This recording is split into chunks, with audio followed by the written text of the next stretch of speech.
start right now.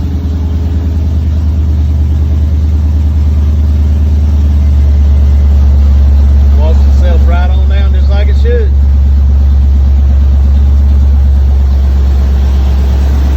I think I did all right for no country boy.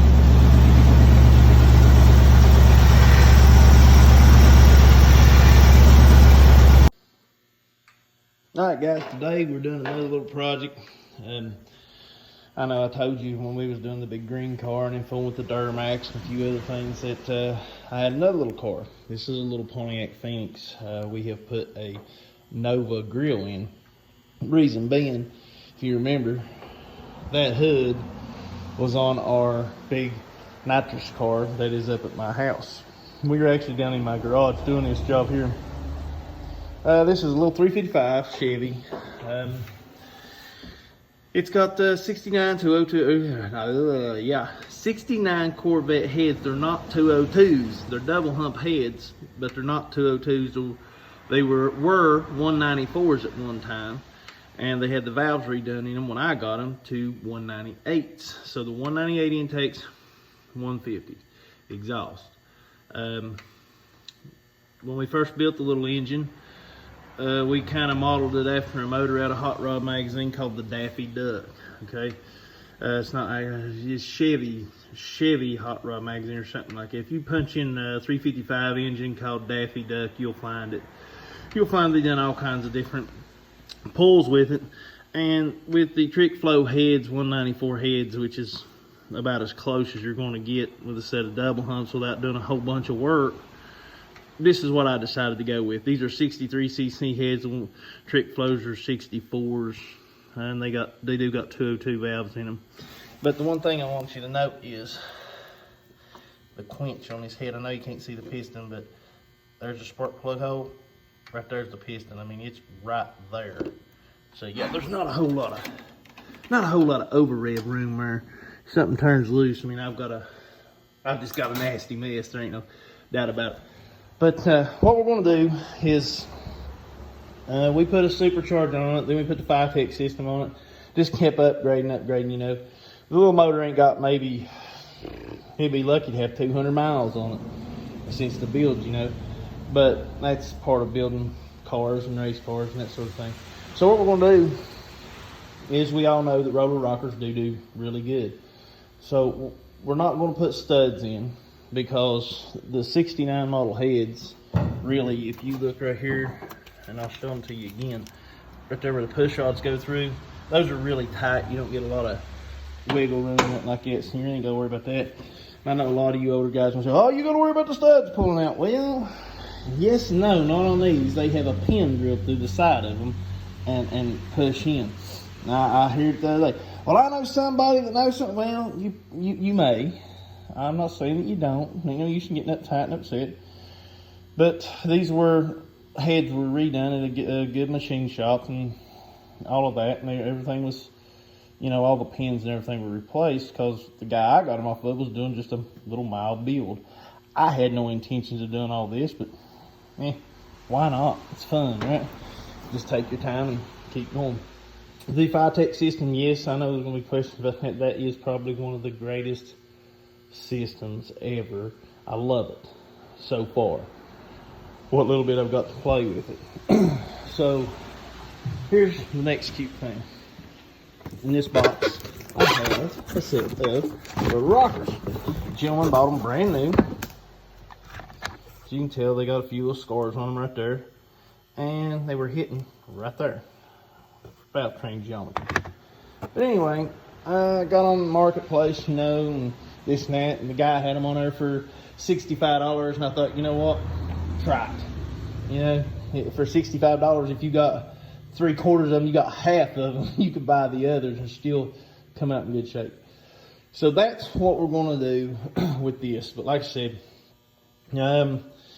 once this is done, hopefully next week we get to take it to the dyno, and I'll have a complete, you know, from here where we're at to the dyno. I kind of wish I'd have done this and done the whole build of the car, but, you know, just a lot of fun. Just like if you look around right now, there's nobody but me here. I actually took this hood off by myself, set it up right there, and I'm just here. I'm in the shop just playing. I mean, right there's the other project we're getting ready to do. That's my 67 Pontiac Firebird. It's 100% Pontiac. I'm missing a couple parts for it, but yeah, I mean, just here in the shop just tinkering and doing my thing. So I'll get to taking these things apart, and hopefully when we come back and I'll show you this, we'll have a good video for you. All right, just for a quick show, you see those two rockers are on there. What we done, because there's oil already on there, it says, well, you gotta roll them around. Well, you set them on there with that oil, and you pick them up off her. You see that line right there? That line is where that wheel's at. So that wheel is actually just a tidbit forward, but that is without adjustment. That's with it just sitting on there, which is a good sign, because once you pull it down a little tight, it'll pull it back that way. So what we'll do, we'll go ahead and tighten it up, and you can actually look through this way and almost eyeball this thing. Everybody, you know, you hear a lot of people, well, you can't do it. I promise you, you can. But if you really want to go through all the steps, once you put it down there, set everything like it tells you and all that, which is same way you put regular rockers on. You just put one on, say this one. On the end of that rocker, you put that machinist paint. Bite anywhere. He'll engraving stuff will work. Put it on there, rotate the motor 3 times, pick it up, and that same oil line that I just showed you will be on the top of that valve, and that's where that rollers are pushing on top of that valve. But I promise you, once this is pulled down, that thing's going to be dead on the money. So we've done good. We put 1.5 rotor rockers on it. We didn't have to change push rods. We're getting there. Okay, so this is how your left bank, or well, actually it's your right bank, 1, 3, 5, and 7, is going to look. And you see you're facing in front of the car. But anyway, when you pull number 1 up to top dead center, if you look it up on any manual, on the internet, however you wish to do it, you can change both of number 1. Then you change the exhaust of number 3. Change the intake of 5 and intake of 7. Now we're going to go over to the other side, and I think, if I'm not mistaken, it's 2, 4, and 8 on the intake, and then we have to spin it and bring number 6 to the top and do those. But each time you do those, just so it looks like the right, look how even those nuts, those jam nuts look down in there. So what I've been doing, I'll show you how I've been doing. I know, oh God, that's primitive. Somebody will have something to say. But I'm taking the edge of the Allen wrench and sticking down in against the nut, taking my finger, just putting it in the top half of the nut, holding it as straight and in line as possible. Then I've been taking and sticking them in there. And each and every one of these feel almost 100% the same. That gives you a pretty close enough idea. Now, I've also been reading about using a feeler gauge and all that. But first thing I'm going to do is do it like this. Then we'll probably fire the car up the way it is and see how it acts. Then we're going to back up and put a feeler gauge on it.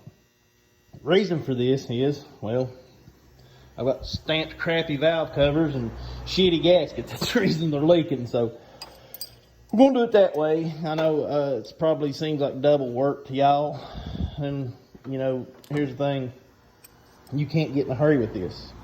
You know, I want to check it 4 different times, 4 different ways. Try 3 or 4 different things, because I want this engine to run at its all-time best. So when we first put them on, we put them on like this. And then we'll back up with a feeler gauge and, you know, finish checking them like that. And then we'll start the motor, see how it acts. If it likes that adjustment, when we take it to the dyno, you know, we'll see what numbers it pushes out, see how it's acting, all that good stuff. If we don't like it, you know, we get 3 pulls. We've got plenty of time. It takes 10 minutes to take these off. We'll adjust them a different way and put it back on the dyno.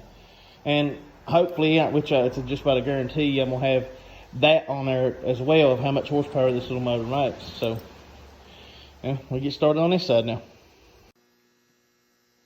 Okay, so this is what you got.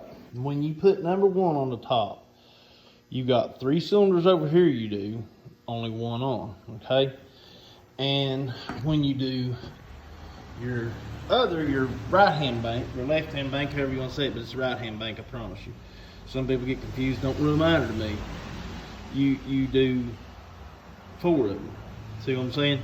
You got 1 complete cylinder here, 1, 1, 1. Well, when you come over here, you only got 3. 1, 2, 3. But when you roll it 180 degrees, now here's the cute thing. If you're not 100% sure, you've got to, if you're putting them on a motor that's put together like this, you're not 100% sure that you're right, okay? Here's what you do. Mine's marked right there. Let me see if I can get down there where you can see it. I got that timing tape, which it's about rubbed off. See that timer right there and that mark right there? It says TD to the best you can see. Okay, that's on the 0.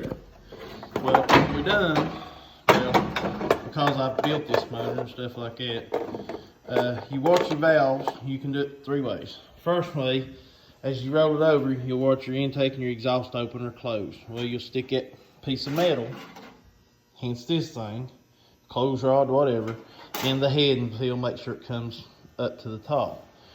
But when you do it, then you've seen that both valves have opened and closed, and that mark, that top dead center mark, because it will be right dead in at 0 on your little indicator. It says 0, 4, right there, that little metal one says 0, 4 and all that. Alright, that's telling you you're on your fire stroke. If you ain't 100% sure, go back here, take off your distributor cap. Now here's what I'm going to tell you about that. You say, well, it won't line up. Yes, it will. It's 10 degrees off. Meaning when you're setting on 0, okay, your rotor button, matter of fact, this is how we made sure everything ran good. I run a straight line through this the first time we put it together.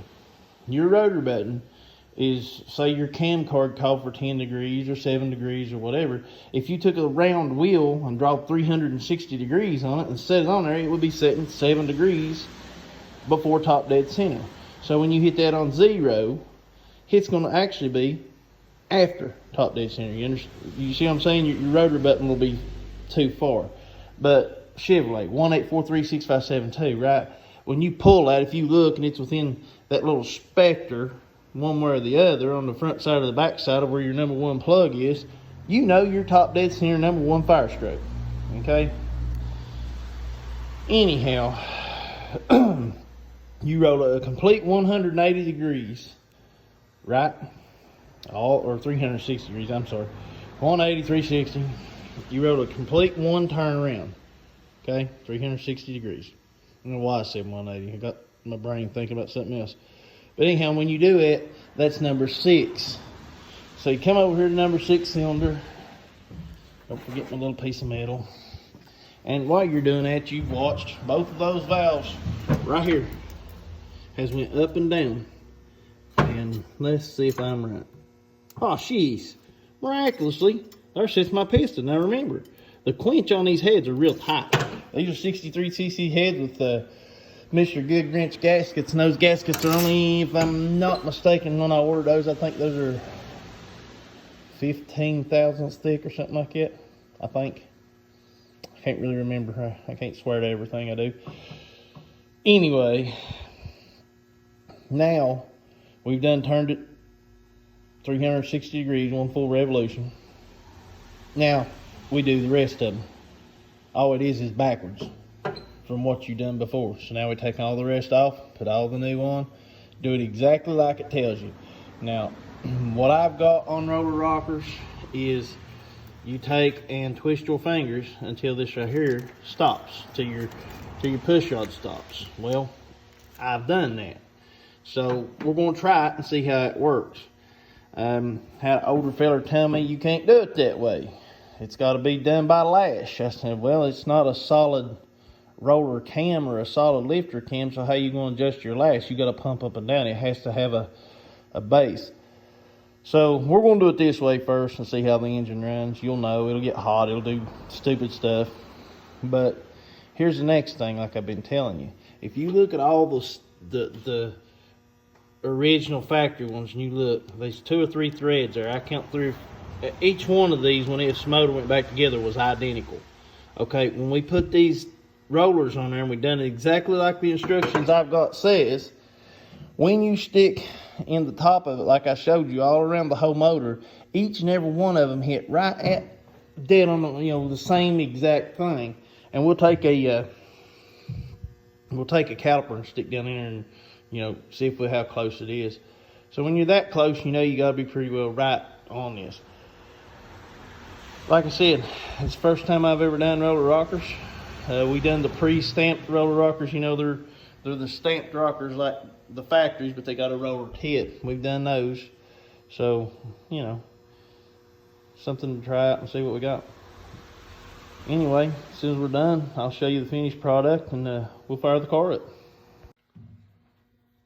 Okay, so what we've done, we've set the valve covers on it.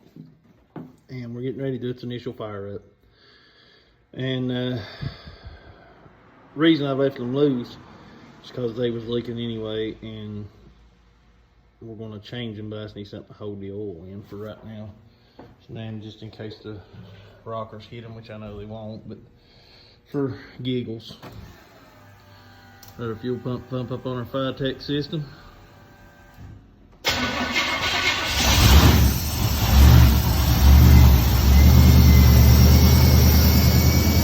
It's high idle right now.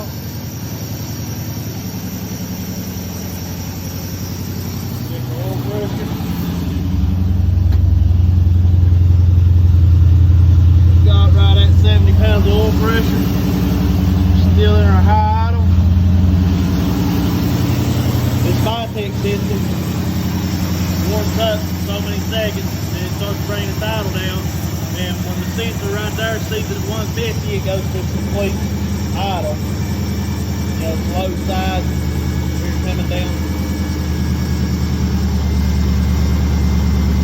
The fans don't come on until I turn them on. Check our temperature.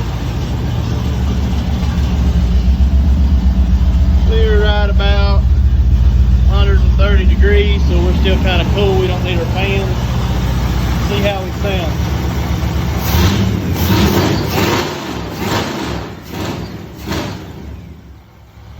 Real snappy.